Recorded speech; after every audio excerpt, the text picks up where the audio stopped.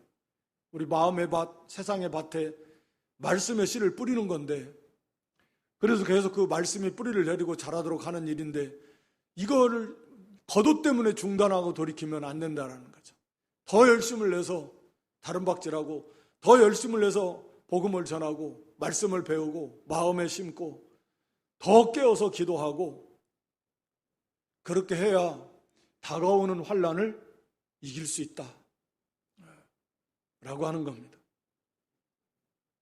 또 아이벤 자들과 젖 먹이는 자들은, 이것은 이것도 당연히 그런 욕심, 아이벤 욕심이 잉태된 것처럼 속에 욕심이 가득 차 있고, 젖 먹이는 자들, 모든 그 요소들이 이렇게 세상에 빼앗겨 있는 마음과 생각과 시간을 다 세상 일에 빼앗기는 것들, 이것은 당연히 화가 있는 거죠. 그러니까 하여튼 전심전력에서 신앙의 다름박질할 수 있도록 해야 됩니다. 우리 믿음의 다름박질을 중단시키는 그런 것들, 그거 우리가 제거해야 됩니다. 우리가 세상 속에 살면서 당연히 세상과의 관계 속에서 우리가 해야 될 일들을 다 하는 거죠. 당연히 일하고 또 공부하고 이런 관계 속에서 해나가는데, 이 속에서 우리가 거기에 빼앗기지 아니하고 우리의 본분과 사명을 감당하는 마음을 빼앗기지 아니해야 되고, 필요 이상의 우리의 시간을, 정력을 거기에 허비하지 않아야 되고, 그 모든 목적과 중심 자체가 하나님 영광이고 하나님의 나라를 위한 것이고 세상에 빛을 비추는 것이고 믿음과 양심을 써서 나가는 것이고, 혼자 산속에 들어가서 하는 게 아니라 우리의 삶의 현장 속에서 이 일을 이루어야 돼. 기도해야 되는 거고, 일을 하면서 기도해야 됩니다. 공부하면서 기도해야 돼. 살림하면서 기도해야 돼. 다 기도해야 됩니다. 기도 못한 이게 빼앗기면 안 된다. 무엇이 주인가? 주. 시간이 없어서 기도 못하면 그 시간을 줄이면 돼. 다른 거 하는데 시간을 줄여야지. 지금 죽게 생겼는데 뭐가 중요하냐? 겉옷이 중요하냐? 물건이 중요하냐? 그거 좀 없으면 불편하고 말 건데 이게 안 하면 죽는다, 죽어. 이거 우선순위. 뭐가 중요하냐는 거죠. 기도가 중요하냐? 당연히 기도가 중요하죠. 하나님의 말씀을 듣고 배우고 예배하는 게 중요하냐? 당연히 중요하죠. 우리의 존재 자체가 하나님 영광을 위해서 위의 것을 찾는 거라고 그랬잖아요. 세상에 대해서는 죽은 자에 관계없는 자들. 오늘 하나님의 뜻대로 하나님의 영광을 위해서 이 나그네 된 삶 속에서, 세상 속에서 하나님 우리 각자에게 주어진 그 사명을 감당하는 거예요. 삶의 터전에서. 그게 주 목적이지. 그걸 통해서 어떻게 하면 세상에서 더 잘되고 자기 영광을 드러내고, 그게 목표가 아니에요.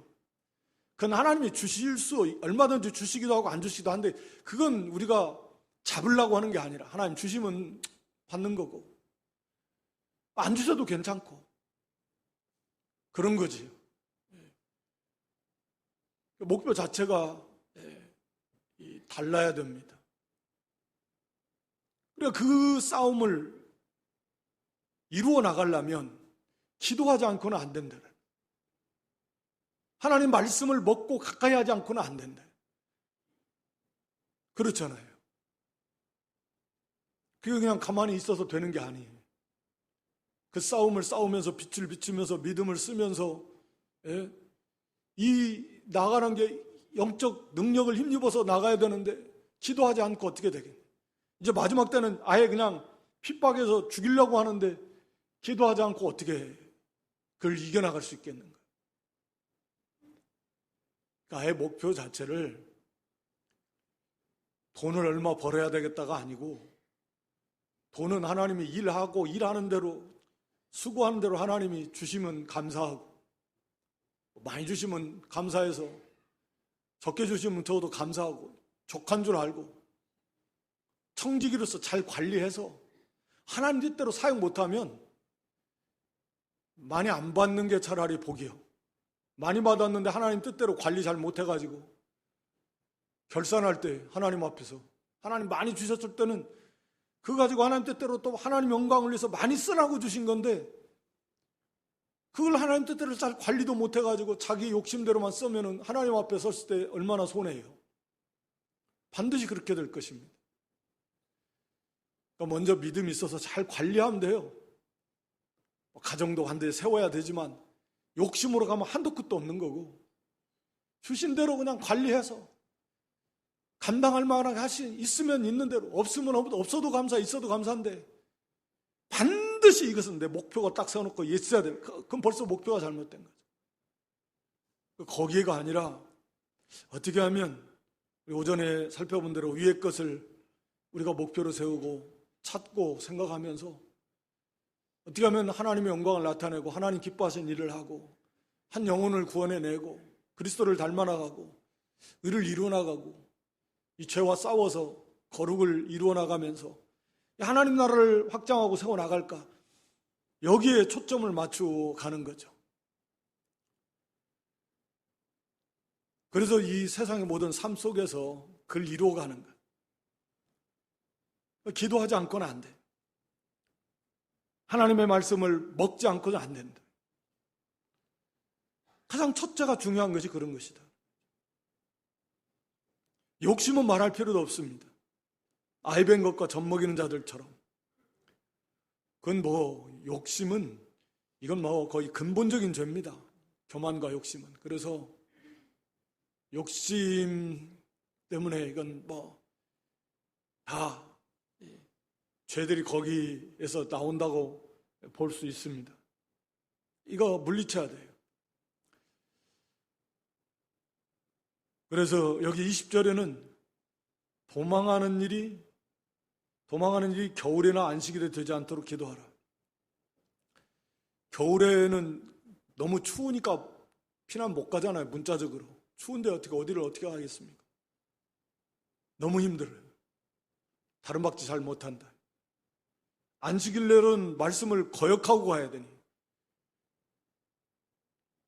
그러니까 그런 경우가 되지 않도록 기도하라는 건데, 우리의 심령이 겨울이 되지 않도록 겨울이 되지 않도록 감동을 받지 못하고 마음이 굳어져 있어 냉랭하면 신앙의 다른 박자를 당연히 못하겠죠. 마음이 항상 굳어지지 않도록 우리가 언제나 온유한 마음이 되도록 해야 됩니다. 그건 본인이 알아요. 다 자기가 이렇게 보면 다 압니다. 내 마음이 지금 온유한 가운데 있나, 아니면 내 마음이 상당히 좀 굳어져 있나, 본인이 다 아는데, 항상 우리가 점검해서 그 마음이 굳어지면은 이 생명의 역사가 일단 중단이 되잖아요. 그래서 하나님의 말씀이 내 마음에 굳어진 상태에서는 잘 안 들어옵니다. 하나님 말씀도 안 들어와요, 잘.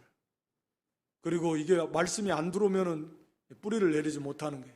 은혜를 받을 수 없는데, 뭐 지식으로는 아는데 이 마음에 뿌리를 못 대. 마음이 굳어 있으니까. 그러니까 마음이 온유하고, 그리고 야고보 1장에 나온 대로 온유함, 겸손한 마음으로 마음에 심긴 돌을 잘 받아야 이게 자기 생명이 되는 것입니다.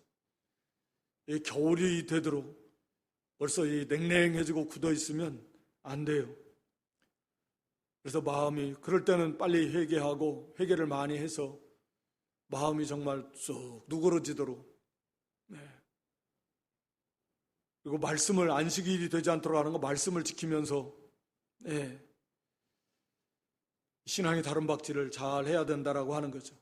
누가복음 17장 32절 볼까요? 누가복음 17장 32절에는 로세처를 생각하라 이렇게 말씀했는데, 누가복음 17장도 이제 말세에 대해서 쭉 말씀하면서 여기 이제 다른 박질 하라고 하는 중간에 이 말씀을 주신 거잖아요. 다른 박질아 뒤돌아보지 말라고 그랬는데 뒤돌아보다가 소금기둥이 돼버렸어요. 뒤를 돌아봤다라는 것은 그 애착을 끊어버리지 못해가지고, 그 소돔성에 쌓아둔 그 물질, 그거의 마음을 끊지 못해가지고 뒤돌아보지 말고 전심전력 다른 박질을 해야 되는데, 로세처를 항상 기억하라. 뒤돌아보다가 마음이 거기에 있다가 그 물질을 향해서 돌아서다가 그냥 그 자리에서 소금기둥, 생명이 없어져 버려요. 대대로 우리 신앙의 다른 박질을 해야 되는 이 하나의 이런 정감으로 하나님이 이렇게 로세처를 사용하신 것 같아요. 이렇게 된다네. 미련 못 버려가지고 뒤돌아보다가 다른 박질 못하다가 그러다가 로세처처럼 될까 두려워하라는, 두려워해야 돼. 그렇게 되면 안 된다. 다른 박질을 못하고 생명 잃어버리고 망합니다. 그러니까 전심전력으로 신앙의 다른 박질을 해야 되고, 지금은 우리가 지난 시간에도 살펴본 대로 이건 뭐 거의 주님의 재림이 임박한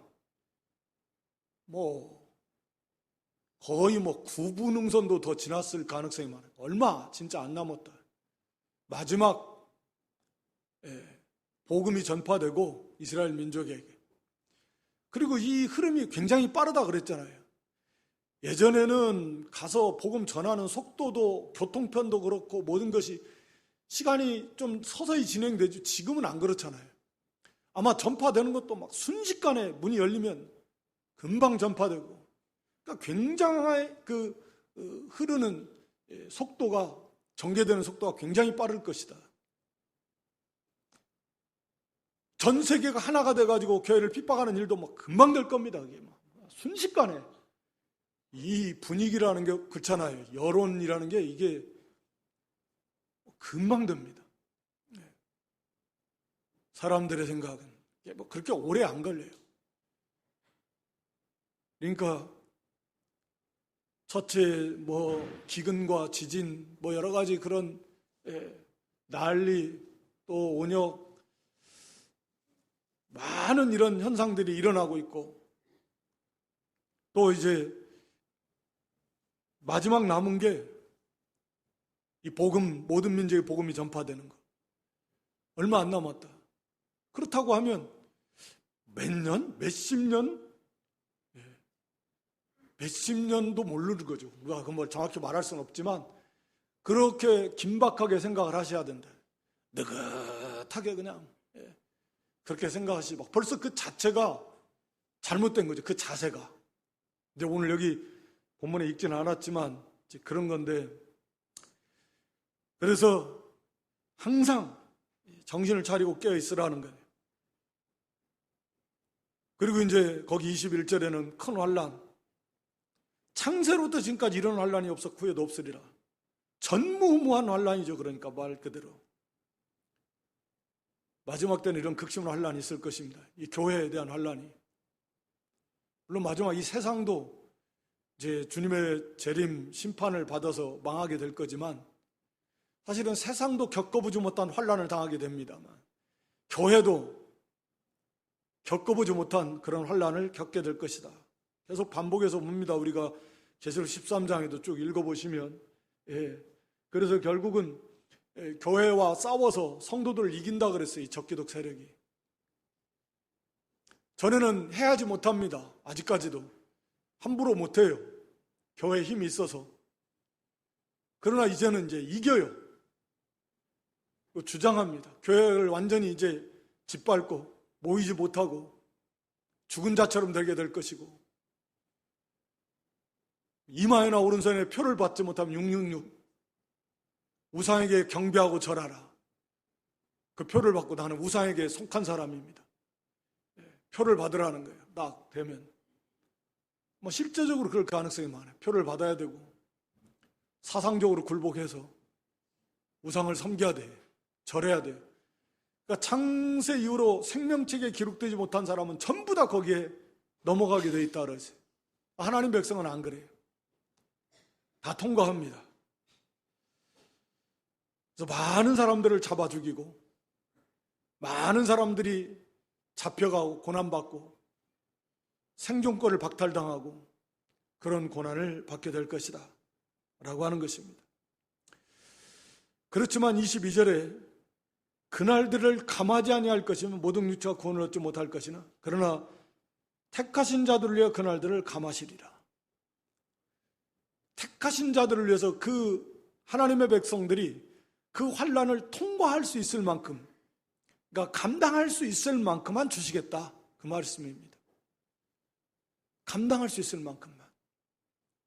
너무 길어서 감당 못하고 배교하면 안 되니까 감당 못해서 배교하고 그래서 그냥 무릎 꿇고 우상에게 굴복하면, 이어서 나온 14장에 계시록 14장에 누구든지 이 짐승의 우상에게 표를 받거나 경배한 자는 하나님의 진노의 포도주 마시게 될 것이고 세세토록 그 고난의 연기가, 유황 불 속에서 고난받는 그 연기가 세세토록 영원토록 올라가게 된다. 다시 말하면 영원토록 고난받게 될 것이다.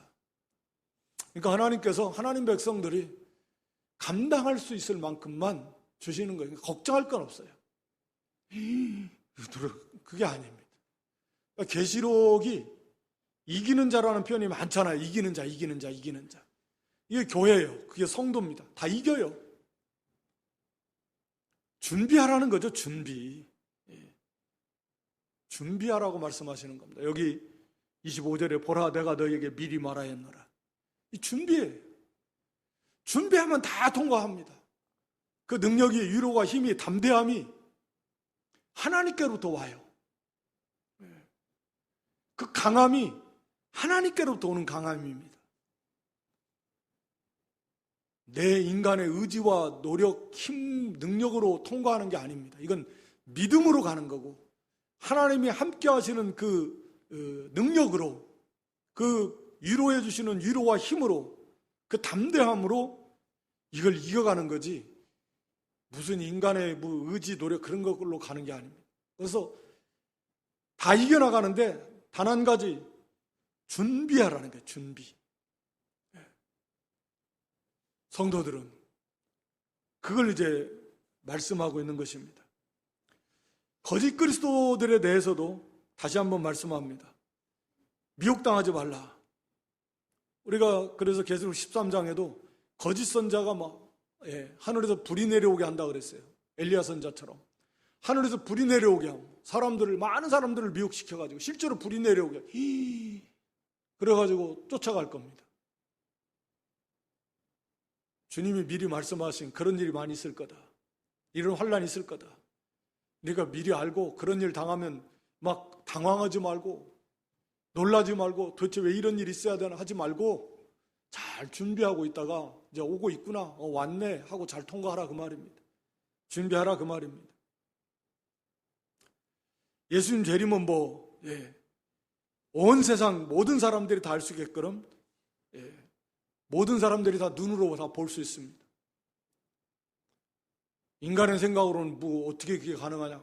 하여튼 하나님이 주님의 약속이니까 가신 그대로 우리가 사도행전 1장에 나오는 대로 가신 너희들이 본 가신 그대로 오신다. 그러니까 구름 타고 올라가셨으니까 구름 타고 오시고 제자들이 눈으로 보는 가운데서 올려갔으니까 보는 가운데서 재림하시고 다 보게 될 것이다.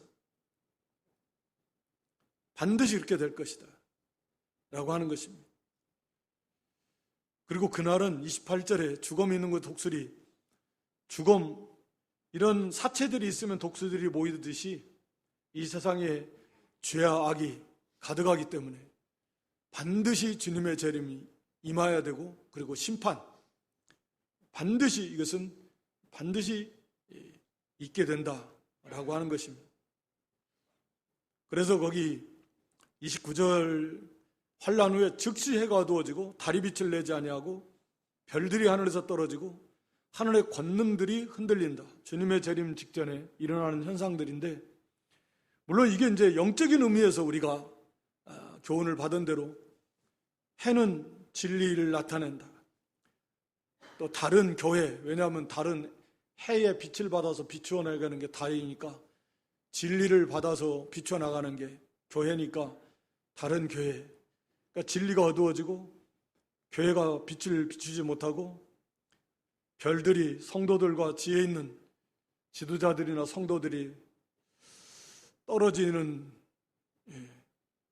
떨어진다, 타락한다라고 이렇게 보여는 하여튼 이런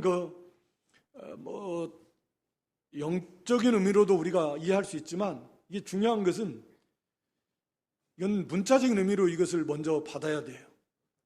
왜냐하면 이 주님 재림 직전에 있을 일들인데 이게 영적으로만 상징적으로만 해석을 해버리면 진리가 가리워지고 교회가 타락하고 또 교회 지도자나 성도들이 타락하는 사람 그런 일들은 역사 속에 계속 있어 왔고 지금도 있고 앞으로도 있을 거예요.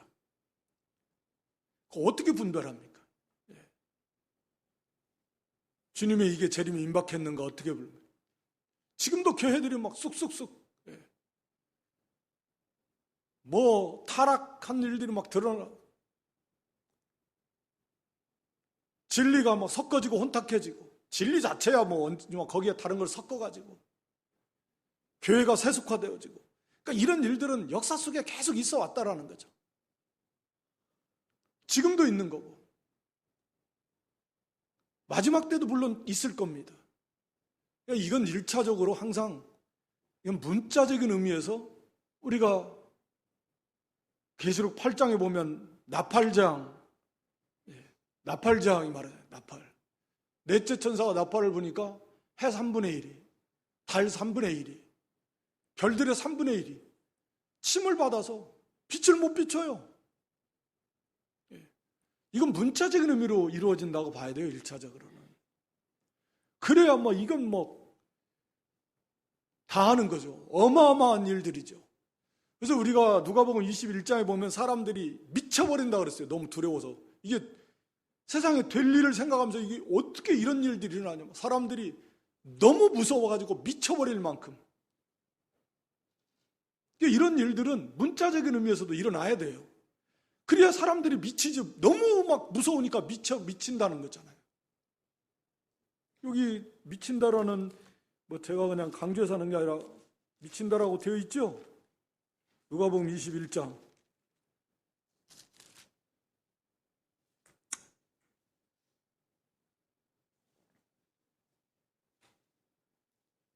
미친다라고는 안 돼 있네. 거기 누가복음 21장 25절 제가 읽을까요? 1월 성신에는 징조가 있겠고 땅에서는 민족들이 바다와 파도의 우는 소리를 인하여 혼란한 중에 곤고하리라. 사람들이 세상에 임할 일을 생각하고 무서워함으로 기절한다고 되어 있니? 기절. 정정합니다. 무서워해서 기절해버린다. 미치지는 않고. 무서워서 기절해버린다. 얼마나 무서우면 기절해버릴까. 그러니까 이것은 문자적으로도 이런 일이 일어난다. 그래야 다 알아요. 우리 믿음의 사람들, 세상 사람들은 이게 왜 이런 일이 하지만 우리는 주님의 재림이 임박했구나.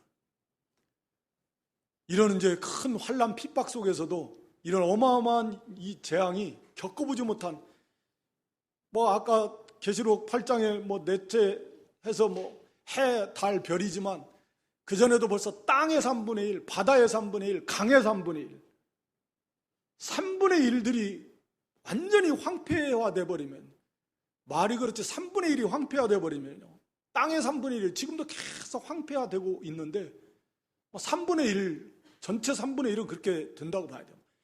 뭐 불이 나거나 무엇이 됐든 사막화가 되고, 땅의 3분의 1이 황폐화되고, 바다의 3분의 1도 더 이상 생물이 살 수 없을 만큼 그렇게 되게 될 것이고, 강의 3분의 1도 그렇게 될 것이고, 그러니까 어마어마한 이런 재앙이 자연적인 세상에서 일어난다고 봐야 돼요, 여러분. 그것을 자꾸 상징적으로도 우리가 받아들여야 되지만, 그 문자적으로 그것이 일어나는 걸 볼 때, 정말 이건 두려운 일이고, 해달 별들의 3분의 1이 빛을 하는데, 해가 3분의 1이 빛을 못 비추면, 아마 과학자들의 과학에 의하면 이건 거의 살 수가 없습니다. 그러나 하여튼 그렇게 되는 거예요. 된다고 그랬으니까. 빛을 못. 그러니까 엄청난 일들이 일어나. 사람들이 무서워서 기절할. 그때 이제 주님이 재림하시는 것입니다. 그래서 마지막 나팔, 큰 나팔 천사들을 보내서 택하신 자들을 하늘의 끝에서 저 끝까지 사방에서 다 모아서 먼저 천국에 간 성도들이 부활할 것이고, 땅에 남아있는 성도들이 휴거 부활처로 변화되어서 들려 올라가게 될 것이고, 이리 올라오라, 다 올라가게 될 것입니다. 그런데 거기 40절에 보면 뭐 그 중간에 이게 다 노아 시대와 같이 다 그렇게 될 건데, 말세에도 주님의 재림이 임박했는데도 사람들은 그냥 돈 먹자 마시자 놀자, 육체의 쾌락, 사고 팔고 심고 여기에 다 몰두하고 있는 거죠. 온통 거기에 다, 뭐 지금 세상이라는 게 어쩔 수 없어요. 세상의 관심은 항상 그거예요. 뭐 다른 게 없으니까. 그저 육체적인 거, 물질주의, 세상에 속한 거, 그게 세상 사람들이 가질 수 있는 뭐 방법이 없죠. 조금 이제 뭐 나은 사람들은 우리가 철학, 인간의 지혜를 써가지고 영생, 뭐 구원, 이런 거 헛된 도리, 거짓말이, 그걸 거짓말하는 거예요. 사람들을 속이는. 그래서 각종 무슨 이런 철학 사상으로 사람들을 속이는 것들, 무상 이단 종교들, 많은 이방 종교들도 만들어내고 뭐 그런 것들인데, 하여튼 다 사람들은 주님의 재림이 임박해 있는데도 막 홍수가 나가지고 다 멸망, 비가 내리기 시작했는데도 그 사람들은 막 어떻게 하면 좀 더 맛있는 걸 먹고 마시고 놀고 돈을 벌까, 여기에 몰두하는 노아 시대처럼 세상은 똑같 그렇게 될 것입니다. 그런데 여기 40절 보니까 그때 두 사람이 밭에 있는데 하나는 데려갑니다. 하나는 버려둠을 당할 것이다. 41절에 두 여자가 매를 갈고 있는데 하나는 데려갑니다. 하나는 버려둠을 당한다. 여러분, 두 사람이 밭에 있다라는 말은 뭐 품꾼일 수도 있지만 가까운 가족, 같이 일하고 있는데 또 두 여자가 같이 식사를 준비하고 매를 갈고 있는데 맷돌 서로 자매지간, 모녀지간, 고부지간 어찌됐든 가까운 우리가 다른 데는 두 남자가 같이 한 침상에 누워서 형제지간일 수 있고 부자지간일 수도 있고 같이 있는데 문제는 하나는 데려감을 당하고 하나는 버려둠을 당하는 일들이 많이 일어나게 될 것이다 라고 하는 거죠. 그러니까 주님이 재림하시는데 누구는 들려 올라가는데 부활처로 변화되어서 같이 있는데 이리 올라오라 하니까 같이 식사 준비하다가 몇 갈고 있는데 주님이 재림하셨어요. 온 세상이 다 아는데 올라오라 하니까 누구는 부활처로 변화돼서 싹 들려 올라가는데 안 올라가. 안 믿는 사람이야 그렇다 쳐도 교회를 다녀서 믿는다고 했는데 다 들려 올라가는데 나는 안 올라가면 어떻게 하는 거예요? 끝나는 거예요. 버려둠을 당한다. 그러니까 참 믿음. 그래서 여기 42절에 그러므로 깨어있어라. 또 44절에 이러므로 너희들도 예비하고 있으라. 이게 성도 깨어있으라. 예비하고 있으라. 이게 참 성도는 주의 말씀을 듣고 그렇구나. 언제든지 이 마지막 말세에 주님의 재림이 임박한 현상들이 일어나고 주님이 언제든지 재림할 수 있다. 또 우리가 주님 앞에 이제 갈 날도 얼마 안 남았는데 그걸 항상 깨어 준비하는 사람이 돼야 된다. 이게 성도라는 거죠. 깨어 있지 않으면 준비하고 있지 않으면 버림을 당하기 쉽다. 나 걱정 없어. 이런 사람은 위험한 사람이다. 항상 말씀으로 자기 자신을 이렇게 돌아보고 또 채찍질하면서 그래 좀 더 깨어 있어야지. 더 깨어 있어야 돼. 더 준비하고 그래서 기도하는 일, 다른 박질하는 일 전심전력하고 특히나 오늘날에는 말씀드린 대로 정말 주님의 재림이 눈앞에 다가왔다. 그런데도 아직도 우리가 이 육신의 것, 세상의 것 그것만 붙잡으려고 거기에 취해가지고 빠져서 그거 쫓아간다면 이건 정말 통탄할 일이다. 정말 통탄한 일이에요. 만에 하나 천에 하나 주님 오늘 재림하셨는데 우리 가운데 들려 올라가지 못한다면 그런 사람이 있다고 그랬어요. 성경은 분명히. 그러나 얼마나 그게 두려운 문제인가요? 우리 가정 안에서 같이 밥 먹다가 주님 재림하셨는데 누구는 들려 올라가는데 엄마는 올라가는데 아빠는 못 올라가고 부모는 올라가는데 자식은 가만히 있고 못 올라가고 끝난 거예요. 더 이상 기회가 없습니다. 정말 두려운 일이잖아요. 정신 차리고 우리가 깨어서